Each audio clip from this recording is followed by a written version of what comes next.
Secretariat മാർച്ചിനിടെ youth Congress പ്രവർത്തകയുടെ വസ്ത്രം കീറി എന്ന ആക്ഷേപം ഉന്നയിച്ച് കോൺഗ്രസ് രംഗത്തെത്തി. SFI പ്രവർത്തകരോടും യൂത്ത് കോൺഗ്രസുകാരോടും രണ്ട് രീതിയിലാണ് പോലീസ് പെരുമാറിയതെന്ന് പ്രതിപക്ഷ നേതാവ് VD സതീശൻ. ഇനി തല്ലുകൊള്ളാനില്ല എന്നും തെരുവിൽ പ്രതിരോധിക്കുമെന്നും യൂത്ത് കോൺഗ്രസ് സംസ്ഥാന അധ്യക്ഷൻ രാഹുൽ മാങ്കൂട്ടത്തിലും പ്രതികരിച്ചു.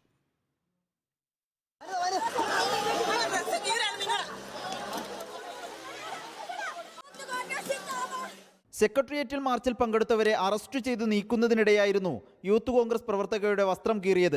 വനിതാ പ്രവർത്തകരെ അറസ്റ്റ് ചെയ്യാൻ പലയിടത്തും പുരുഷ പോലീസാണ് എത്തിയത്. പോലീസിന് ഇരട്ടത്താപ്പെന്നും മോശമായി പെരുമാറിയ പോലീസുകാർക്കെതിരെ നടപടി വേണമെന്നും പ്രതിപക്ഷ നേതാവ് ആവശ്യപ്പെട്ടു.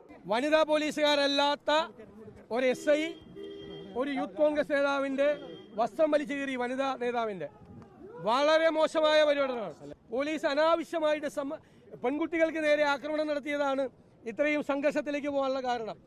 അതുകൊണ്ട് ആ പെൺകുട്ടിയെ ദേഹോപദ്രവം ചെയ്ത ആ SIക്കെതിരായി നടപടിയെടുക്കണമെന്ന് ഞങ്ങൾ ആവശ്യപ്പെടുന്നു. യൂത്ത് കോൺഗ്രസുകാരെ തല്ലിയ മുഖ്യമന്ത്രിയുടെ ഗൺമാനെ പുറത്താക്കുക, അക്രമത്തിനെത്തിയ DYFI പ്രവർത്തകരെ അറസ്റ്റ് ചെയ്യുക എന്നിവയാണ് യൂത്ത് കോൺഗ്രസിന്റെ ആവശ്യം.